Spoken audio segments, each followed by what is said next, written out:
كلا سوف تعلمون ثم كلا سوف تعلمون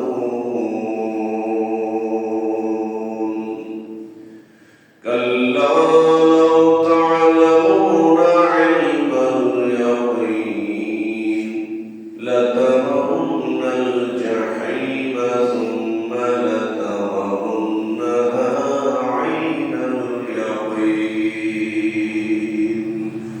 ثم لتسألن يومئذ عن النعيم. وقال النبي صلى الله عليه وسلم إنما الأعمال بالنية إن الله وملائكته يصلون على النبي يا أيها الذين آمنوا صلوا عليه وسلموا تسليما. اللهم صل على سيدنا مولانا محمد وعلى آله مولانا محمد.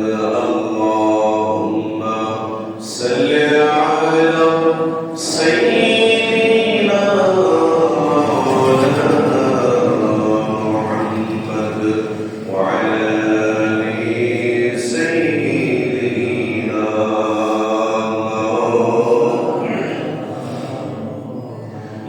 مدينة وتنهى إلهي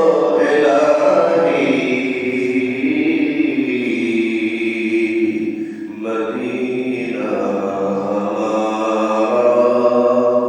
كبرها إلهي. اللهم صل على سيدنا مولانا محمد وعلى آله سيدنا محمد. بلغ العلا بكماله كشف الدجى بجماله حسنت جميع خصاله صلوا عليه وآله. সম্মানিত মুসলিম کرام, আসলে আল্লাহ পাকের দরবারে আমরা সকলে শুকরিয়া আদায় করছি, সকলে বলছি আলহামদুলিল্লাহ। বিশ্ব মানবতার মহান দিশারি সৈয়দুল মুরসালিন রাহমাতুল লিল আলামিন নবীজির রওজা মুবারকে অসংখ্য দরুদ ও সালাম। আল্লাহ পাক আমাদের সকলের দরুদ ও সালাম যেন সোনার মদিনায় রওজা আতারে পৌঁছিয়ে দেন। আমরা সকলে বলি আল্লাহুম্মা আমিন। আমি সূরা তাকাসুর আপনাদের অনেক দিন মুখস্থ আছে এই সূরাটা, আল্লাহুল তাকাসুর। তো কোরআন কারীমের অন্যতম একটি সূরা, মক্কায় আল্লাহ পাক নাযিল করেছেন। 8টি আয়াত রয়েছে, একটি রুকু। এখানে দুনিয়া মোহ, দুনিয়ার অর্থ সম্পদ, এই অর্থ সম্পদ মানুষকে গ্রাস করে নিয়েছে। এই সম্পর্কে আল্লাহ পাক এই সূরা তাকাসুরের মধ্যে বর্ণনা করছেন।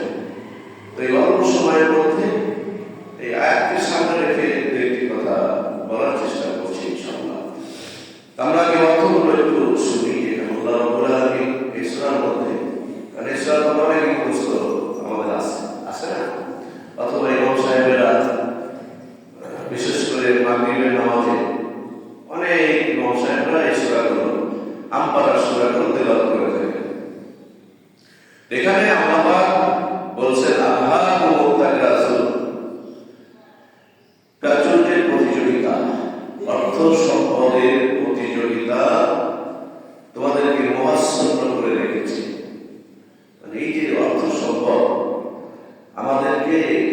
প্রতিযোগিতায় আমরা সকলে কিন্তু অংশ নিচ্ছি। কিভাবে আমার টাকায় কিভাবে আমার অর্থ সম্পদ বৃদ্ধি পাবে, এসব আমরা সকলেই প্রতিযোগিতা করছি। কে ইমাম, কে হাফি, কে হুজুর, কে ইমাম, কে মুক্তাদি, না, সবাই কিন্তু এই টাকার পিছনে দৌড়াচ্ছি। কারো দৌড়ানোটা সঠিক আছে, কারোটা বেঠিক আছে। সবাই যে বেঠিক এরকম না। কেউ দৌড়াচ্ছেন যে সঠিক পথে আমি ইনকাম করবো, আমি আল্লাহ রাস্তায় খরচ করবো, আমি অসহায়দেরকে দান করবো, আব্বা আম্মা নিয়ে সুখের শান্তিতে আমি বসবাস করবো। কেউ এই চিন্তা ভাবনা করছেন, আর কেউ চিন্তা করছে যে না, আমার ন্যায় অন্যায়ের কোনো দরকার নেই, আমি অর্থগুলো ইনকাম করতে পারলেই হবো। আল্লাহ বলছেন আল্লাহকুমুত তাকাসুর, এই যে প্রাচুর্য, এর প্রতিযোগিতা তোমাদেরকে মোহাচ্ছন্ন করে রেখেছে, ধোঁকায় ফেলে রেখেছে। কোন সময় পর্যন্ত? হাত্তা যুরতুমুল মাকাবির, যতক্ষণ না তোমরা কবরে যাবা। যতক্ষণ তোমরা কবরে না পৌঁছাচ্ছ, এটা তোমাদেরকে ধোঁকা দিতেই থাকবে। তো এই যে অর্থ সম্পদ পৃথিবীর মানুষদেরকে ধোঁকায় ফেলছে, যতক্ষণ না আমি আপনি কবরে যাব। আর এর পিছনে অনেক বড় একটা শক্তি কাজ করে। ডানের শক্তি হলো ঈমান, বামের শক্তি হলো শয়তানের শক্তি। আর শয়তান জাসিরুন আলা কলবি বানি আদম, ফাইযা তাকাল্লামা ফাকাসা ওয়া ইযা গাফালা ওয়াসওয়াসা, আও কামা ক্বালা নবী সাল্লাল্লাহু আলাইহি ওয়াসাল্লাম। বনি আদমের হৃদয়ের মধ্যে, অন্তরের মধ্যে, কলবের মধ্যে শয়তান খামচি মেরে বসে থাকে, শক্ত করে বসে থাকে। বসে বসে মানুষদেরকে ধোঁকা দেয়। আর আল্লাহ নবী বলছেন, আল্লাহর স্মরণ করো, আল্লাহর হুকুমগুলো পালন করো, ভালো কাজ করো। এই ভালো কাজ যখন করবে, আল্লাহ পাকের জিকির যখন করবে, ভালো আমল যখন করবে, এই শয়তান তোমার থেকে আস্তে আস্তে আস্তে আস্তে দূরে সরে যেতে থাকবে। সুবহানাল্লাহ। এই জন্য একটা ইমানদার মুমিন যখন একটা ভালো কাজ করে, ভালো আমল করে, কলবের মধ্য থেকে, কলবের ভিতরে যে অন্যায় কালো কালো দাগ হয়ে যায় পাপ করতে করতে, একটা মানুষ ভালো আমল করলে কলবের মধ্যে একটা স্বচ্ছতার সৃষ্টি হয়। অপরদিকে একটা মানুষ যখন অন্যায় করে, এই খারাপ করে, এই কলবের মধ্যে একটা কালো দাগ পড়ে যায়। বলবেন কলব তো ভিতরে অন্যায় আবার ঢোকে কিভাবে? ছোট্ট একটা উদাহরণ দেন। আমরা এখানে সকলে পোশাক পরে আসি না? আমরা সকলে একটা, দুইটা, তিনটা, যে যাই করি, গোসলের সময় আমার শরীরে বা আপনার শরীরে ময়লা থাকে না? ময়লা ঢুকলো, এই ময়লাটা কিভাবে ঢুকলো? আমার শরীরের উপরে তো আমি জামা গায়ে গেছি, গেঞ্জি গায়ে গেছেন, শার্ট গায়ে গেছেন, জুব্বা গায়ে গেছেন, যে যা গায়ে দেন। আপনার শরীরের মধ্যে আপনার সাবান ব্যবহার করা লাগে কেন? আপনার বিবিকে বলছে একটু পরিষ্কার করে দাও, আপনার বিবি বলছে এত ময়লা কেন? এই ময়লাটা ঢুকলো কেমনি? মানুষের হৃদয়ের মধ্যে, এই হৃদয়ের কলঙ্ক আত্মার মধ্যে শয়তান খামচি মেরে বসে বসে ধোঁকা মারতে থাকে। মানুষ যখন অন্যায় করে, এই কলঙ্কটা কালো বর্ণে রূপান্তরিত হয়ে যায়।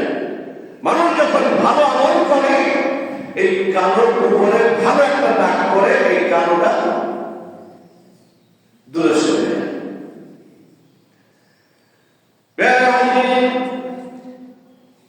দুনিয়ার মোহ, এই দুনিয়ার চাকচিক্য, এই পৃথিবী, এটা তো ক্ষণস্থায়ী জীবন।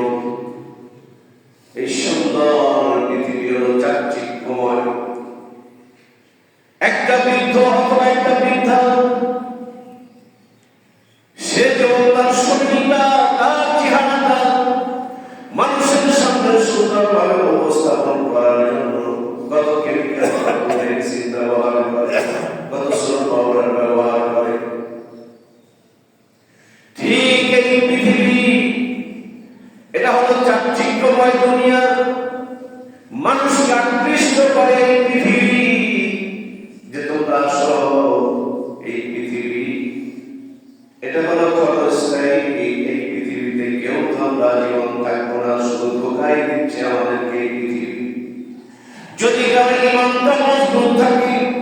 যদি ইমানটা তত্ত্বারে থাকে, এই পৃথিবী ওই মানুষটাকে ধোঁকা দিতে পারে না। এই ধোঁকার মধ্যে অন্যতম একটা হলো প্রাচুর্য। আল্লাহ রাব্বুল আলামিন সূরা তাকাসুরের মধ্যে বলছেন, আল্লাহাকুমুত তাকাসুর হাত্তা যুরতুমুল মাকাবির। এ দুনিয়ার মানুষ, প্রাচুর্যের প্রতিযোগিতা তোমাদেরকে এমন ভাবে গ্রাস করছে, এমন ভাবে ধোঁকা দিচ্ছে, এই ধোঁকার কাছে তোমরা শক্তিতে পেরে উঠছো না। কারণ তোমাদের ইমানটা দুর্বল। তোমাদের ইমানটা মজবুত করতে হলে আল্লাহর নবী মুহাম্মদ সাল্লাল্লাহু আলাইহি ওয়াসাল্লামের আনুগত্য বড়ই প্রয়োজন। আমার নবী মুহাম্মদ সাল্লাল্লাহু আলাইহি ওয়াসাল্লামের আদর্শের মধ্যে তুমি যদি নিয়োজিত থাকতে পারো বান্দা বান্দি, তোমার ইমানটা মজবুত হবে। এই দুনিয়ার প্রাচুর্য তোমাকে ধুলায় ফেলতে পারবে না। যতক্ষণ না তোমরা কবরে প্রবেশ করছো, এই ধোঁকা দিতেই থাকবে। অতীতেও দিয়েছে, নবীর জামানায়ও দিয়েছে, কিন্তু যেই মানুষগুলো আমার নবীর ইত্তেবা করেছিলেন, যেই মানুষগুলো নবীর হুকুম মতো চলেছিলেন, ওই মানুষগুলো অর্থ ইনকাম করেছে ঠিকই, কিন্তু তাদেরকে দুনিয়ার ধোঁকা দিতে পারে নাই। কারণ তাদের ইমানটা ছিল মজবুত। আর আমার আপনার ইমাম হল মুসলমানের বাড়ির মতো, এই আছে এই নাই। যখন মসজিদে আসি তখন একটু ভালো ভালো লাগে, লাগে না? যখন কোরআন তেলাওয়াত করবেন মনে হয় না আর আমরা করবো না। যখন হুজুরের বয়ান শুনবো তখন না, এটা তো ঠিকই হুজুর ঠিকই বলতেছে, যে আর যা আছে বলেন জীবনে অন্যায় করবো না। যখনই ভালো আমল থেকে বাইরে চলে যাব, ওই যে শয়তান আমার ভিতরে ধোঁকা দেওয়ার জন্য বসে আছে, ও বলছে জানে হুজুর এগুলো বলে, হুজুর এগুলো বলতেই থাকে, তোমার সবই আমল করা হবে। আমার শয়তানের পাল্টাই করে, শয়তানের ধোঁকায় করে এই মানুষগুলো আমার অন্যায় করে থাকে। এই জন্য আমার আপনার এই জীবনটা,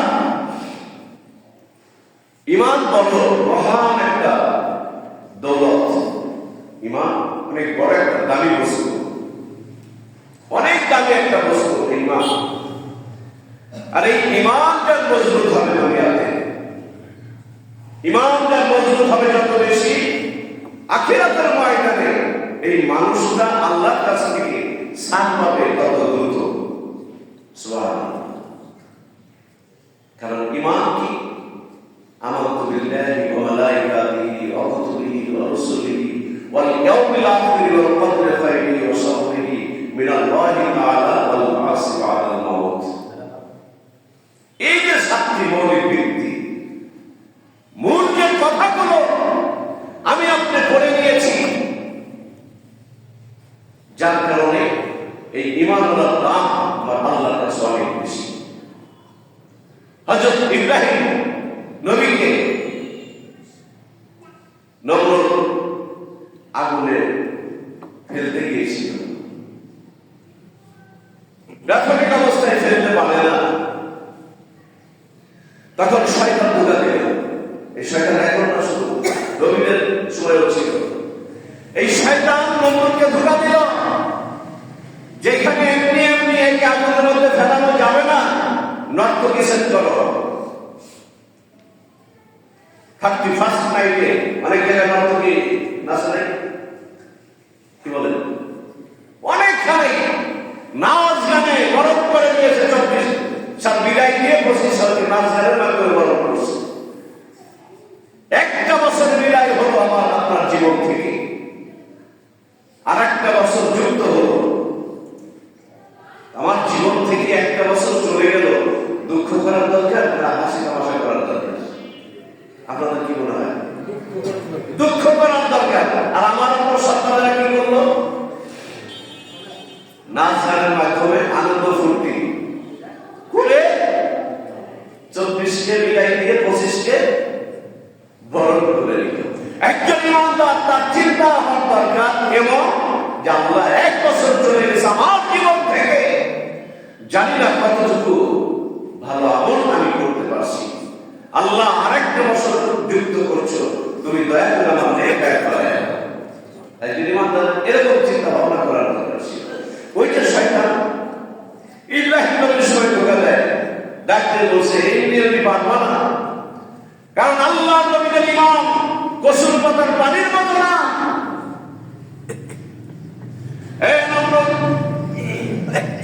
ইব্রাহিম নবীকে যদি আগুনে ফেলতে চাও এমনি এমনি পারবে না, রক্তকে সেট করে দাও, শুধু এমনি না উলঙ্গ অবস্থায় সেট করে দাও। নাউজুবিল্লাহ,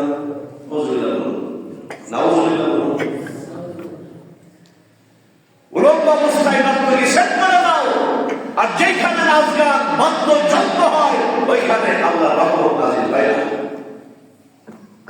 আর যেখানে এই সমস্ত অন্যায় অপসংস্কৃতি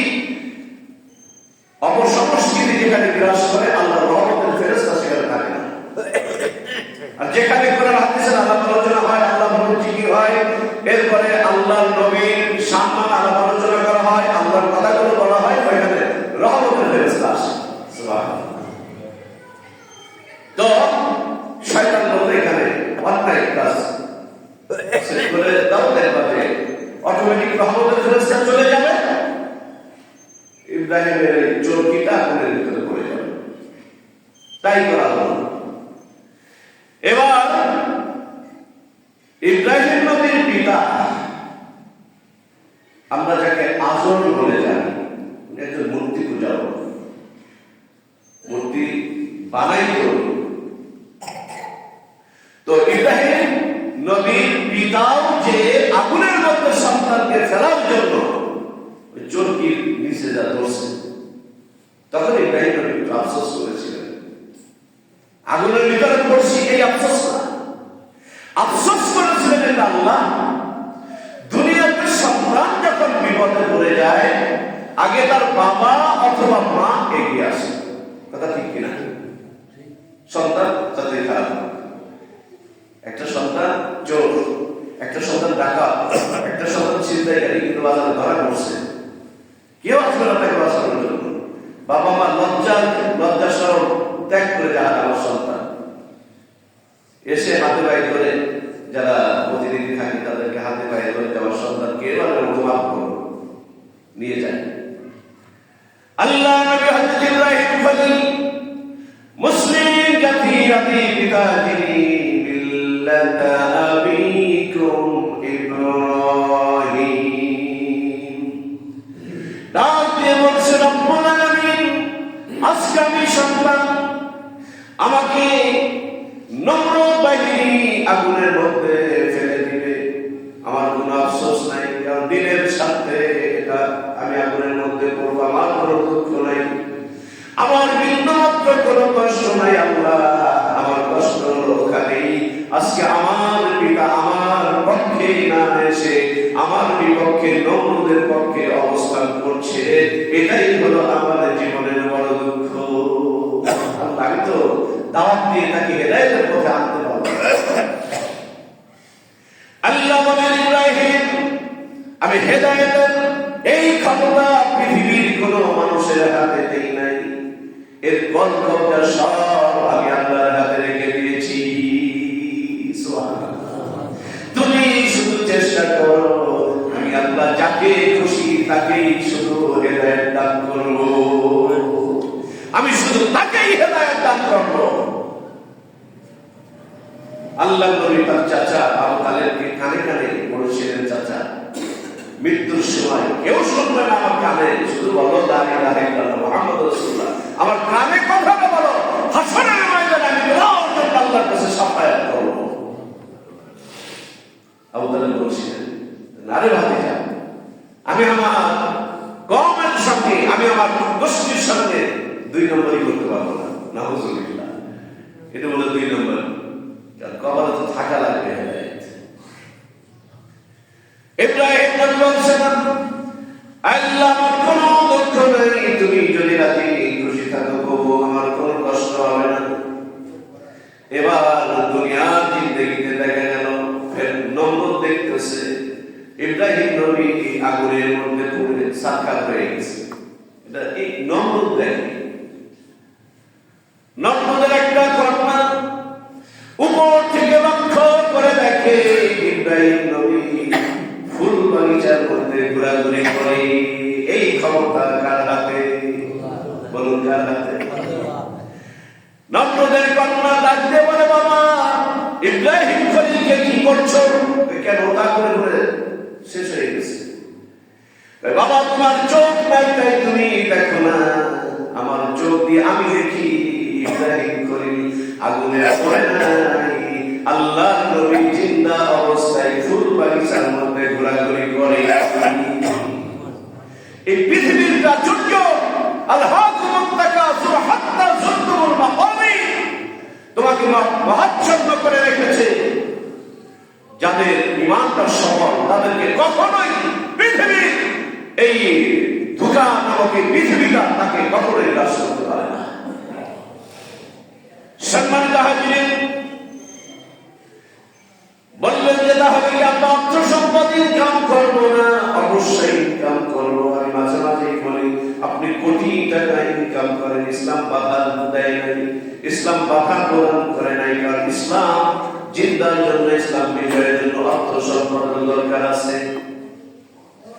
সেটার সঠিক ব্যবহার যদি আমি আপনি করি, দান সদকা যাকাত এই সিস্টেম যদি আমি আমার অর্থ সম্পদটা সঠিকভাবে যাকাত প্রদান করি, আমার কোটি কোটি কোটি টাকার সম্পদ হালাল হয়ে যাবে। বরং যত দেওয়া যাবে আল্লাহ পাক আরো কমপক্ষে 10 গুণ ফিরাইয়া দিবেন।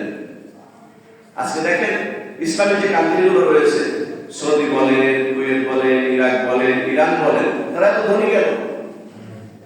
আল্লাহ রাস্তায় যেমন দিচ্ছে আল্লাহ পাক আবার সেরকম ফিরাইয়া দিচ্ছে। আর আমরা চিন্তা করি যে টাকা দিলেই তো আমার পকেট থেকে চলে গেল। না, এটা আমাদের উল্টা ধারণা। ওই যে আল্লাহুম্মা তাকাসুর হাত্তা যুরতুমুল মাকাবির, আমাদেরকে প্রাচুর্যের মহাচ্ছন্ন করে রেখেছে। এই অর্থ সম্পদ আমাকে গ্রাস করে রেখেছে, আমাকে ভুল বোঝাচ্ছে। কারণ শয়তানের কাজই হলো ভুল বোঝানো। এরপরে আল্লাহ বলছেন, কাল্লা সাউফা তা'লামুনা সুম্মা কাল্লা সাউফা তা'লামুন। তোমরা যে কাজগুলো করছো সঠিক না। তোমরা যে কাজগুলো করছো, কাল্লা সাউফা তা'লামুন, তোমরা অচিরেই সেটা জানতে পারবে। তোমরা যখন এগুলো করছো, প্রাচুর্যের মোহে যে তোমরা পড়ে আছো, এটা অচিরেই তোমরা বুঝতে পারবে।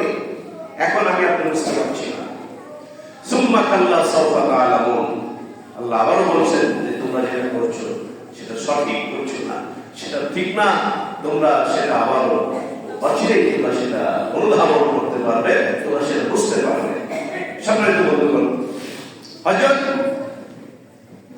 আলী রাদিয়াল্লাহু তাআলার জীবনে, হযরত আলী রাদিয়াল্লাহু তাআলা অত্যন্ত গরীব মানুষ। একজন আরেকজন গরীব মানুষ, ইহুদিরা পরীক্ষা করার জন্য, আমার নবীর সাহাবাদেরকে পরীক্ষা করার জন্য, তাদের ইজ্জত মানে ছোট নিচু করার জন্য তাদেরকে ইহুদিরা শিখাইয়া দিল যে দাও নবীর সাহাবাদের বড় অনেক ক্ষমতা, হযরত আলীর কাছে যা, তার কাছ থেকে সাহায্য চাও। এই লোকটা এসে হযরত আলীকে বললেন, আলী আমার একটু সাহায্য করো।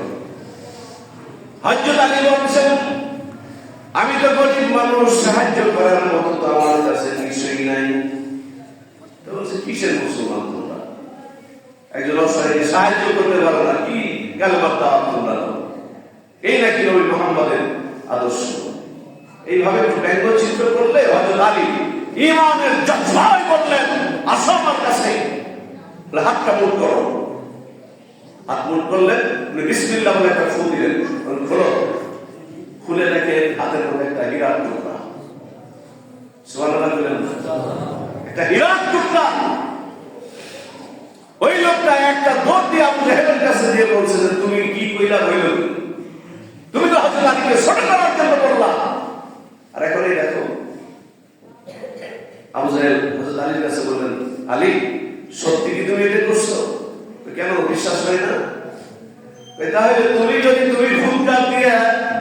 হাতের ভিতরে কিছুই নাই, তুমি যদি হেরা বানাইতে পারো তাহলে তুমি না খেয়ে থাকো।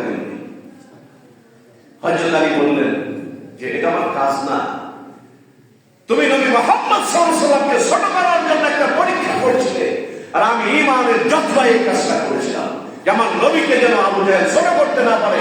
আমি ঈমানের জজ্বায় আমি যখন বিসমিল্লাহ বলে আল্লাহর উপর ভরসা করে আমার নবী মুহাম্মদকে ইজ্জত দান করার জন্য আল্লাহর কাছে সাহায্য চাইছি, আমার আল্লাহ আমাকে সাহায্য প্রদান করেছে। এই ঈমানের জজ্বায় আমি করেছি। তাদের ঈমান ছিল, দেখেন আমাদের ঈমানদারের লোক হবে না, কিয়ামত পর্যন্ত চেষ্টা করলে হবে না। একজন তাবেঈনদের মতো ঈমানদার একটা মানুষ আমরা হতে পারবো না, কারণ তাদের হিসাবটাই ভিন্ন। অন্তত আমাকে আপনাকে এই চেষ্টাটা করতে হবে যে আমি যতটুকু আমল করি, পৃথিবী এই অসুন্দর পৃথিবী সোনো পাউডার নিয়ে সুন্দর হয়ে গেছে। বললাম বৃদ্ধা মানুষের মতো চামড়া ঝুলে গেছে, লক্ষ লক্ষ টাকা পয়সা খরচ করে কি জন্য করে? আপনার চামড়াটা টাইট করে সার্জারি। হ্যাঁ, মানে বয়স হয়েছে 100, সে আরো যুবতী হতে চায়, লক্ষ লক্ষ টাকা খরচ করে সার্জারি করে সে যুবতী হয়ে গেছে। পৃথিবী হলো এরকম অসুন্দর পৃথিবী, চাকচিক্যময় পৃথিবী। এটা মানুষকে আকৃষ্ট করার জন্য এই পৃথিবী চাকচিক্যটা ছেড়ে দেয়। যারা এই মোহে পড়বে তারাই সর্বনাশ হয়ে যাবে। আর যাদের ঈমানদারদের আন্ডারে যদি এই পৃথিবী থাকে তাহলে ধোঁকা দিতে পারবে না। বললাম আপনি কোটি টাকা ইনকাম করেন, সমস্যা নেই, ব্যবহারটা সঠিক করেন, আপনার সব অর্থ সম্পদ হালালে রূপান্তরিত হয়ে যাবে। সুবহানাল্লাহ।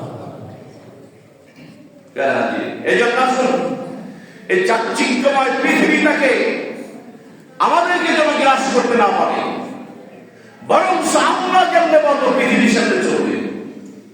এটাই হলো ঈমানদারদের কাজ।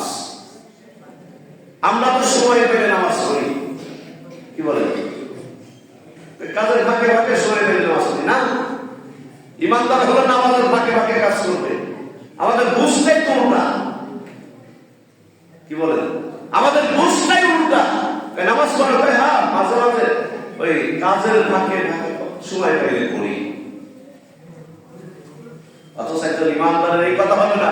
একজন ঈমানদার বলবে হ্যাঁ আমি কাজ করি, নামাজটা আগে, নামাজের ফাঁকে ফাঁকে আমি কাজ করি। যদি এটা হয় আল্লাহ বরকত দিবেন। বরকত মানুষের হাতে না, কোন নেতার হাতে না, কোন আলেমের হাতে না, কোন বক্তার হাতে না, কোন খতিবের হাতে না। কার হাতে? আল্লাহর হাতে। বিশ্বাস যদি আজ অর্জন করতে পারি, হযরত আলী রাদিয়াল্লাহু তাআলা আনহু বিশ্বাসে ফু দিয়েছিলেন বিসমিল্লাহ বলে, আল্লাহর নামের উপর ভরসা করে ফু দিয়ে হাতের মধ্যে হীরা রূপান্তরিত হয়েছিল। ঈমানদাররা আজও যদি ওই রকম ঈমানদার যদি গঠন হয়, ইনশাআল্লাহ এখনো ফু দিলে, ওইভাবে যত্ন নিয়ে ফু দিলে এখনো আল্লাহর পক্ষ থেকে অনেক কিছু হওয়া সম্ভব। কিন্তু হচ্ছে না, আমরা সেইভাবে ঈমানদার হতে পারছি না। আসুন যে কথাগুলো বললাম, আল্লাহ পাক আমাকে আপনাদের সকলকে আমল করার তৌফিক দান করুন। আমিন। আলহামদুলিল্লাহি রাব্বিল আলামিন। আসসালামু আলাইকুম ওয়া রাহমাতুল্লাহি ওয়া বারাকাতুহু। যারা সুন্নাত পড়ি নাই, যারা